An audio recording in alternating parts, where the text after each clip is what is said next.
不動産屋さんの怪談です。私のサイキックの友人は、触らぬ神にたたりなしとよく言いますが、その意味がよくわかる体験談があります。それは現在50代前半の仮に恵子さんとしておきますが、今から13年ぐらい前、当時恵子さんは神奈川県の湘南地方に夫と2人のお子さんの4人家族で住んでいたそうです。そんな秋口のある日、恵子さんのご主人が出張で1週間家を留守にすることになり、恵子さんのお母さんが数日泊まりがけで来てくれました。お母さんがせっかく湘南に来たので、観光がてら江ノ電の1日パスポートを購入して、江ノ電沿いのお寺巡りをすることにしました。朝早く起きて3歳と1歳前の子供たちを連れて、お母さんと恵子さんは早速江ノ電に乗りました。いくつかのお寺を見て、また江ノ電に乗ってどこかで降りようと思っていると、恵子さんはある駅がなぜかすごく気になりました。そこでその駅で降りることにして、そこからはまるで何かに誘われるように、駅から伸びるまっすぐな一本道を恵子さんはスタスタと歩いていったそうです。それは先に何かあると感じていたからでした。お母さんと子供たちはそんな恵子さんにただついていきました。秋晴れの気持ちの良い午後でしたので、10分か15分くらいお散歩気分で歩いていました。恵子さんが進んでいくと、左の方に古いお寺の門が見えてきました。よく見るとそれは廃寺だったそうです。もう誰も住んでいない、誰にも管理されていない、朽ち果てた緑色の外壁のお寺でした。実は恵子さんは廃墟マニアで、見た瞬間ワクワクして胸が躍りました。一緒についてきたお母さんと子供たちをそっちのけでお寺の門をくぐったそうです。すると上の3歳の子供が何かに少し怯えた様子で、中に入りたくないと言い出しました。そこでお母さんと2人の子供たちは入り口の外で待つことにして、中には入らないことにしました。恵子さんが最初に気がついたのは、入り口付近に古い年式の茶色い車が埃をかぶって放置されていたことでした。かなり古い車で、子供の頃お父さんが乗っていたような昭和の車だったそうです。恵子さんはなぜかその古い車が気になって、ドアが開くかガチャガチャと扉をいじってみたのですが、鍵がしっかりかかったままでした。さらに奥には住居がありました。少し古い空き家でしたが、なかなか立派な作りだったそうです。以前は住職とその家族が生活していたのだと思いました。その玄関の横にあるポストには5人の名前が書いてあったということです。へえ、以前は5人家族が住んでいたんだなと思って名前を見ていると、誰かに上から見られているような気がしました。はっとして恵子さんは2階の窓の方を見上げたそうです。空き家ですから当然誰もいないはずなのに、確かに誰かに見られている感覚に襲われました。それも一人ではなく、複数の人に見られている感じでした。気味が悪かったので、恵子さんはすぐその場を離れることにして、お母さんたちと一緒に駅に引き返したそうです。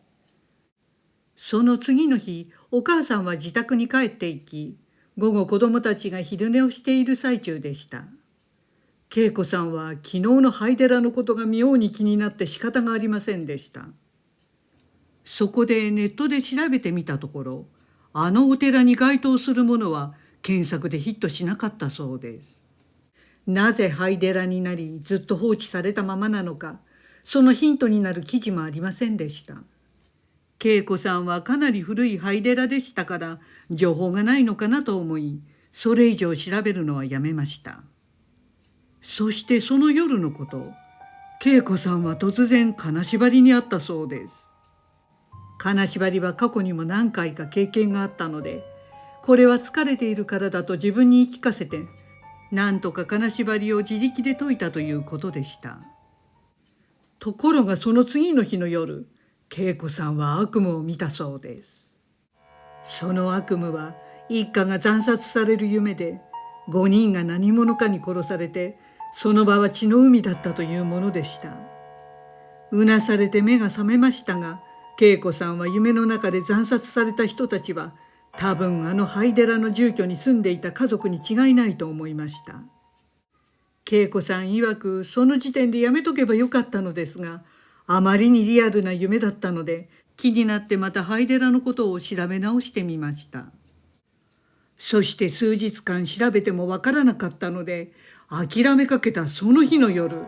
また金縛りに遭いました。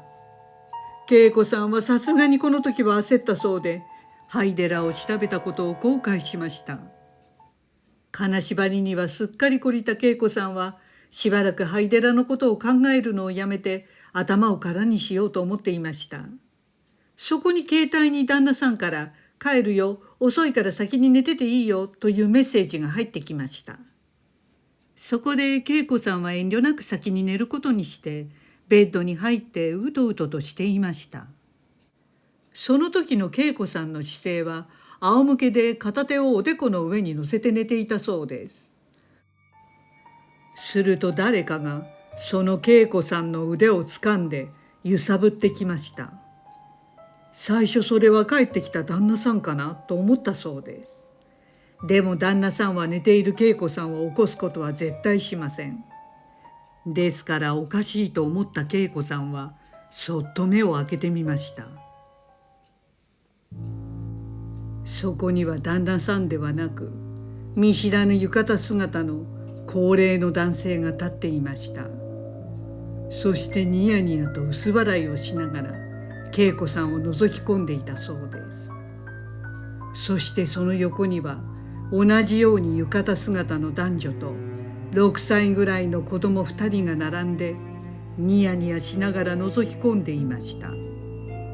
恐怖で声も出ず、気がつくと金縛りで体を動かすこともできません。恵子さんはすぐこの人たちが生きている人ではなく、あの廃寺の家の2階から見下ろしていた人たちだと分かったそうです。あの住居に住んでいて、あの場所で惨殺された5人で、高齢の住職とその息子夫婦に子供2人の5人の霊に違いないと思いました。恵子さんは彼らに謝らなくてはならないと分かりました。すぐに心の中で自分があなたたちの場所を荒らしてしまってごめんなさいと必死に謝り続けたそうです。すると恵子さんの気持ちが伝わったのか、いつの間にかその人たちはいなくなり、金縛りも解けていました。恵子さんはあの廃寺の住居に住む霊たちは自分たちのことは放っておいてくれという気持ちを伝えたくて恵子さんに怖い思いをさせたのだろうと思うそうです。